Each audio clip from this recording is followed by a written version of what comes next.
বিতর্কে বিষ্ণুপুর সাংগঠনিক জেলা বিজেপি সভাপতি মঞ্চে দাঁড়িয়ে অস্ত্র রাখার নিদান দিলেন সুজিত অগস্তি। ঝাঁটার বদলে বাড়িতে অস্ত্র রাখার নিদান দিয়েছেন তিনি। লাঠি অস্ত্র দল দেবে বলে দাবি বিজেপি নেতার। আমি বলছি প্রত্যেকটি হিন্দুকে ভারতীয় জনতা পার্টির পাশে থাকবে। যে ধরনের দরকার হবে অস্ত্র থেকে শুরু করে লাঠি সোটা ভারতীয় জনতা পার্টি দেবে। ভারতীয় জনতা পার্টি দিয়ে সশস্ত্র লড়াই করবে। এই লড়াই হিন্দুদের টিকে থাকা লড়াই, এই লড়াই হিন্দুদের অস্তিত্বের লড়াই, এই লড়াই হিন্দুদেরকে জিততে হবে, তবে এই পশ্চিমবাংলায় আমরা বাস করতে পারবো বন্ধু, নচেত এই পশ্চিমবাংলা আমাদেরকে ছাড়তে হবে। কথা বলবো দেবব্রত আমার সহকর্মীর সঙ্গে। দেবব্রত, লাঠি অস্ত্র দল দেবে বলে দাবি করছেন এই বিজেপি নেতা, এবং সেই একই মঞ্চে ছিলেন বিজেপি সাংসদ সৌমিত্র খাও। তাহলে এটাকে দলের অবস্থান বলা যায়? একেবারে দেখো, একাধিকবার বিভিন্ন নেতা কর্মীর মুখে এই কটু কথা উঠে এসেছে। একাধিকবার বিজেপি নেতারাও এই কথা বলেছে। আবার কাল সেই বিতর্ক উস্কে বিষ্ণুপুর সাংগঠনিক জেলা বিজেপির সভাপতি সুজিত অগস্তি তিনি মন্তব্য করেন। পাশেই বসেছিলেন বিষ্ণুপুরের বিজেপি সাংসদ সৌমিত্র খা। তিনি বলেন যে তাদের নেতা কর্মীরা সমস্ত মানুষকে অস্ত্র রাখার নিদান দিয়েছেন। এবার তিনি বলেন যে অস্ত্র রাখুন আপনারা, প্রত্যেকের ঘরে যোগান দেবে বিজেপি, অর্থাৎ ভারতীয় জনতা পার্টি অস্ত্রের যোগান দেবে। একেবারে চাঞ্চল্যকর মন্তব্য করে বসেন বিষ্ণুপুর সাংগঠনিক জেলা বিজেপি সভাপতি। গতকালকেই চাকরিহারাদের যে ঘটনা, সেই ঘটনা নিয়ে বিষ্ণুপুরের এসডিও অফিসের সামনে একটি অবস্থান বিক্ষোভ ছিল, সেখানে বক্তব্য রাখছিলেন বিষ্ণুপুর সাংগঠনিক জেলা সভাপতি। ঠিক তখনই তিনি বক্তব্য রাখতে গিয়ে চাঞ্চল্যকর মন্তব্য করে বসেন। বিষয়টি নিয়ে একেবারে তৃণমূল কটাক্ষের সুরেই বলছে, কারণ শান্ত বাংলাকে অশান্ত করার চেষ্টা করছে বিজেপি। কারণ এই ধরনের কথা বলে তারা বাজার গরম করার চেষ্টা করছে, একেবারে নিন্দার সুরেই তারা দেখছেন। বিষয়টি নিয়ে আমরা যখন জেলা সভাপতির কাছে জানতে চাই, তিনি তখনও তার বক্তব্যে অনড় থাকেন। তিনি বলেন এটাই প্রয়োজন, কারণ যেভাবে পরিস্থিতি তৈরি হচ্ছে। মিমি, এদিকে নিজের বক্তব্যে অনড় এই বিজেপি নেতা মঞ্চে তো বলেইছেন, মঞ্চ থেকে নেমে কি বলেছেন শুনুন। পরিস্থিতি চলছে, যেভাবে জিহাদিরা আক্রমণ করছে, হিন্দুদের বাড়িতে ঝাঁটা ছাড়া কিছু থাকে না। তাই ঝাঁটাটাকে চেঞ্জ করে ঝাঁটা যেটার ব্যবহার হবে সেটা করুন, বাকি অস্ত্র নিশ্চিত রাখতে হবে। লড়াই করতে হবে, লড়াই ছাড়া বাঁচবার রাস্তা নেই। 15 বছর পর রাস্তা সারাই হলো গোয়ালপুকুরে। 15 বছর পর গোয়ালপুকুরের রাস্তা সারাই। উত্তর দিনাজপুরের গোয়ালপুকুরে মেরামতির কাজ শুরু হলো। 3 কোটি 22 লক্ষ টাকা ব্যয়ে রাস্তার শিলান্যাস হয়েছিল। চঞ্চলের সঙ্গে কথা বলবো। চঞ্চল, শিলান্যাসের পর 15 বছর লাগলো রাস্তার কাজ হতে। দেখো, একদমই এমনটাই কিন্তু অভিযোগ রয়েছে গ্রামের যারা বাসিন্দা রয়েছেন, এলাকাবাসীদের। তারা জানিয়েছেন যে গোয়ালপুকুরের যে পামর মোড় থেকে নিয়ে পান্ডিপাড়া পর্যন্ত প্রায় 5.5 কিলোমিটার রাস্তা 15 বছর ধরেই বেহাল অবস্থায় ছিল। আবার রাস্তার কোথাও পিচ উঠে পাথর বেরিয়ে গেছে, কোথাও খুব বড় বড় গর্তে পরিণত হচ্ছে। ফলে স্বাভাবিকভাবে কিন্তু ওই রাস্তার উপর দিয়ে চলাচল করতে কিন্তু ভোগান্তির শিকার হতো প্রায় 50,000 মানুষ, এমনটা কিন্তু দাবি করছেন। এরপরে কিন্তু গ্রামের যারা বাসিন্দারা রয়েছেন, এলাকার বাসিন্দারা, তারা কিন্তু দীর্ঘবার কিন্তু আবেদন করেছেন রাস্তা সারাইয়ের জন্য। কোনো কাজ হয়নি। শেষমেশ গোয়ালপুকুরে যিনি বিধায়ক রয়েছেন তথা রাজ্যের মন্ত্রী গোলাম রব্বানী, তার দ্বারস্থ হন এবং সমস্ত রাস্তার বিষয়ে যারা সমস্যার কথা তুলে ধরেন। শেষমেশ দেখা গেছে যে গ্রাম উন্নয়ন অর্থাৎ পঞ্চায়েত ও গ্রাম উন্নয়ন দপ্তর থেকে প্রায় 3 কোটি 22 লক্ষ টাকা দিয়ে রাস্তা শিলান্যাস হয়েছে এবং প্রায় 3 মাসের মধ্যে সেই রাস্তার কাজ সম্পূর্ণ হবে, এমনটা কিন্তু জানা গেছে। এবং রাস্তার শিলান্যাস হওয়াতে কিন্তু খুশি এলাকার বাসিন্দারা এবং রাজ্যের মুখ্যমন্ত্রী মমতা বন্দ্যোপাধ্যায় এবং রাজ্যের মন্ত্রী গোলাম রব্বানীকে ধন্যবাদ জানিয়েছে এলাকার বাসিন্দারা। ধন্যবাদ। এটা বাস্তবে সমস্যা ছিল।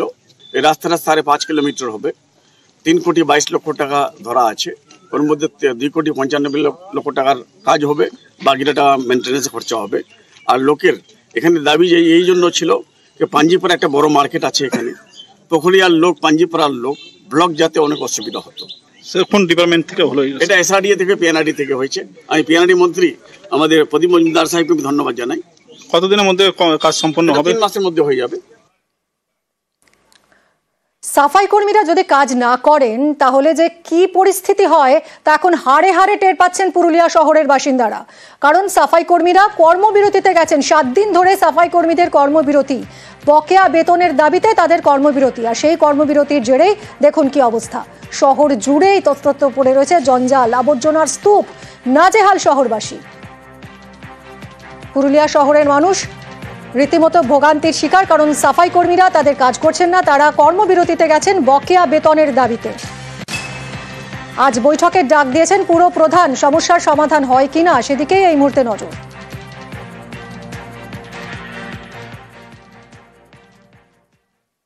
জঞ্জাল সাফাই, কোথাও ব্যক্তিগত উদ্যোগ, কোথাও আবার সরকারি। আলিপুরদুয়ার জেলা হাসপাতালে প্রায় 20 বছরের জমা আবর্জনা সরাতে ডাকা হয়েছে টেন্ডার। শিলিগুড়ির পানিঘাটায় জঞ্জাল সরিয়ে তৈরি করা হয়েছে সেলফি জোন।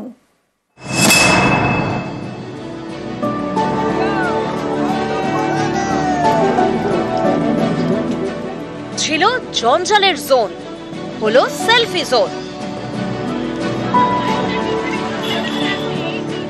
শিলিগুড়ির বাগডোগরার পানিঘাটা মোড়, এখান দিয়ে গিয়েছে এশিয়ান হাইওয়ে। রাস্তার একপাশে পাঁচিল দিয়ে ঘেরা বন দফতরের জায়গা। পাঁচিলের গায়ে রাস্তার উপর ফেলা হতো এলাকার জঞ্জাল। এই ছবি বদলে গিয়েছে। জঞ্জাল ফেলার জায়গায় তৈরি করা হয়েছে সেলফি জোন। বাগডোগরার বাসিন্দা চন্দন সেচলার ব্যক্তিগত উদ্যোগে এই সেলফি জোন সোমবার হয় উদ্বোধন। ये जो बनाया है, ये जो एरिया था बहुत ही गंदा था। कोई आदमी के लिए चलने के लिए बहुत मुश्किल था यहाँ पर। तो मेरा भाई ने सोचा था कि पहले से बोल रहा था कि उसका मम्मी के नाम पे मैं कुछ करूँ। तो हम लोग तो बागडोगरा वासी है, हम लोग का घर यहाँ पर ही है। तो उसने सोचा कि कहीं पर से करने से भी अपना जगह में करना ठीक है। 2 महीने से काम शुरू हुआ था, आज इसका इनॉग्रेशन है।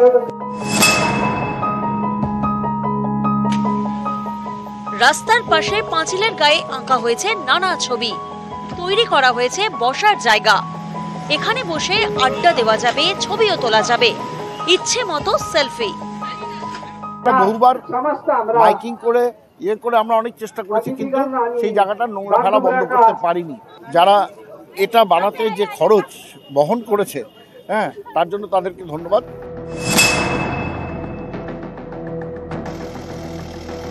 আলিপুরদুয়ার জেলা হাসপাতাল, এই হাসপাতালে প্রসূতি বিভাগের পাশে আবর্জনার স্তূপ। দেখতে ছোটখাটো একটা ভাগাড়ের মতো। প্রায় 20 বছর ধরে এখানেই হাসপাতালের আবর্জনা ফেলা হয়, যা এবার সাফাই করার প্রক্রিয়া শুরু হয়েছে। যে ঠিকাদার সংস্থা টেন্ডার পেয়েছে তাদের বলা হয়েছে 60 দিনে জঞ্জাল সাফাই করতে। মাননীয় মুখ্যমন্ত্রীর নির্দেশে এখানে টেন্ডার প্রক্রিয়া 4.5 কোটির কলকাতা থেকে হচ্ছে এবং খুব আশাবাদী যে সব ঠিকঠাক চললে জুন মাসের মধ্যে এখানকার সমস্ত আবর্জনা যেটা এক জায়গায় করা হচ্ছে আপনারা দেখছেন, এটা সব নিয়ে বাইরে নিয়ে যাওয়া যাবে, একদম বাইরে যেখানে মেডিকেল ওয়েস্ট করা হয়। তার জন্য কলকাতা থেকে রাজ্য স্বাস্থ্য দপ্তর যা করার করছে। এই হসপিটাল পরিচ্ছন্ন রাখার বিষয়ে সেখানে আমরা বরাবরই বলে এসেছি, এই আবর্জনাটাকে মুক্ত করে হসপিটালটাকে পরিষ্কার পরিচ্ছন্ন রাখুন, যাতে কোনো রোগ জীবাণু নতুন করে মানুষের আর না ছড়ায়। হাতে টেক আপ করে এটাকে অতি শীঘ্রই এটাকে পরিচ্ছন্ন করার একটা বার্তা দিয়েছেন এবং তার টেন্ডার প্রক্রিয়া অলরেডি শুরু হয়ে গেছে। টেন্ডার প্রক্রিয়া হয়ে গেছে, হয়ে যাওয়ার পর এটা এখন পরিচ্ছন্নতার কাজের দিকে এগিয়ে যাচ্ছে। শিলিগুড়ি থেকে বিশ্বজিৎ মিশ্র এবং আলিপুরদুয়ার থেকে রাজকুমার কর্মকার, নিউজ 18 বাংলা।